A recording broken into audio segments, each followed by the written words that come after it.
एवं महाराणा उदय सिंह की महारानी जयवंत कमर की कोख से विक्रम संवत 1597 में अर्थात 9 मई 1540 को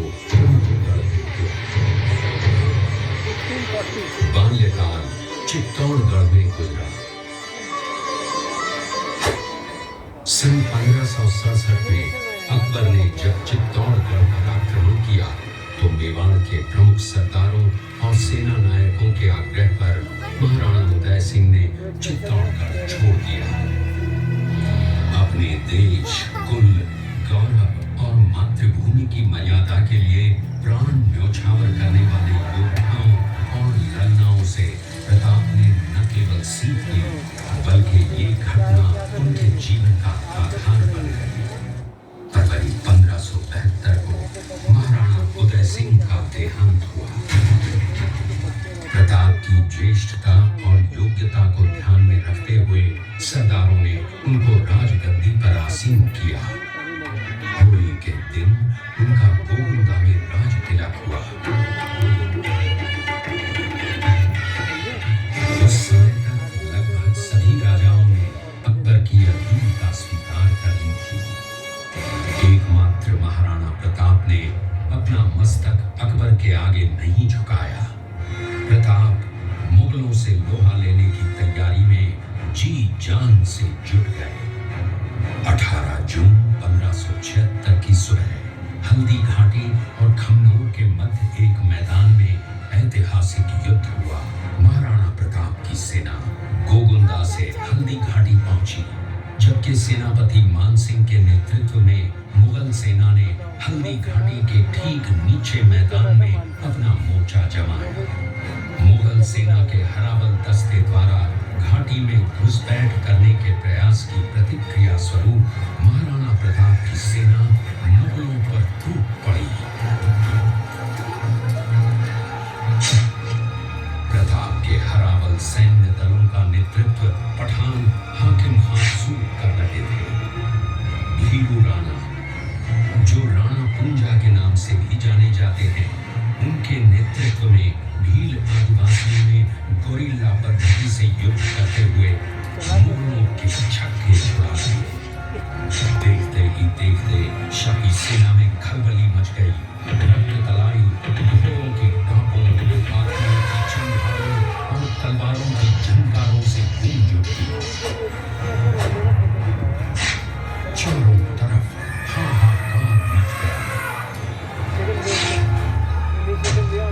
युद्ध का घटनाक्रम अचानक उस समय बदल गया जब प्रताप ने अपने घोड़े चेतक को एड़ लगाकर मान सिंह के हाथी पर चढ़ा दिया और उस पर भाले से भरपूर वार किया। मान सिंह हौदे में दुबक गया। हाथी से उतरते समय चेतक की एक टांग कट गई। इस स्थिति को भांपकर महाराणा प्रताप के हमशक्ल सेनापति झालामान ने महाराणा प्रताप से आज्ञा लेकर उनका राजमुकुट धारण किया। मुगल सेना झालामान को महाराणा प्रताप समझकर उन पर टूट पड़ी और झालामान शहीद हो गए। उधर चेतक ने अपने स्वामी को 5 किलोमीटर तक 3 टांगों पर ही लेकर एक बरसाती नाले को पार किया। उसके पश्चात उसके प्राण पखेरु उड़ गए। इस युद्ध से महाराणा प्रताप के मन पर गहरा प्रभाव पड़ा। परिणाम स्वरूप उन्होंने मुगलों पर विजय प्राप्त करने तक राजसी ठाट बाट छोड़ने और पत्तों पर भोजन करने का प्रण लिया, जिसे उन्होंने जीवन भर निभाया।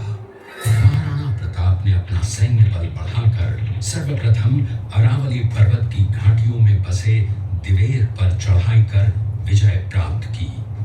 इसके बाद कुंभलगढ़ पर भी विजय प्राप्त की। सिर्फ चित्तौड़गढ़ को छोड़कर सारे मेवाड़ को अपने अधीन कर लिया। कालांतर में महाराणा ने चावंड में अपनी राजधानी स्थापित की।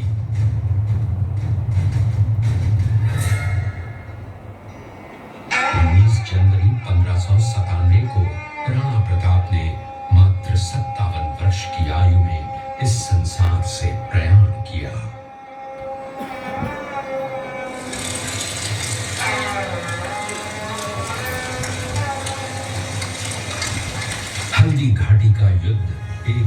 सांप्रदायिक युद्ध न होकर आत्मसम्मान, मातृभूमि की स्वतंत्रता व स्वाधीनता का संघर्ष था। इसका प्रमाण ये है कि जहां पर अकबर की सेना के सेनापति जयपुर के राजा मानसिंह थे, वहीं पर महाराणा प्रताप की सेना के सेनापति काबुल के हाकिम खां सूर थे। महाराणा प्रताप स्वतंत्रता की वेदी पर एक ऐसा अंगारा था जो आत्मसम्मान व देश गौरव के लिए दिन रात जलता रहा, धधकता रहा और अंत में बुझकर भी उसने देश में ऐसा लौह भर दिया जिसकी प्रखर किरणों ने भारत माता को गुलामी की जंजीरों से मुक्त कराने के लिए सदा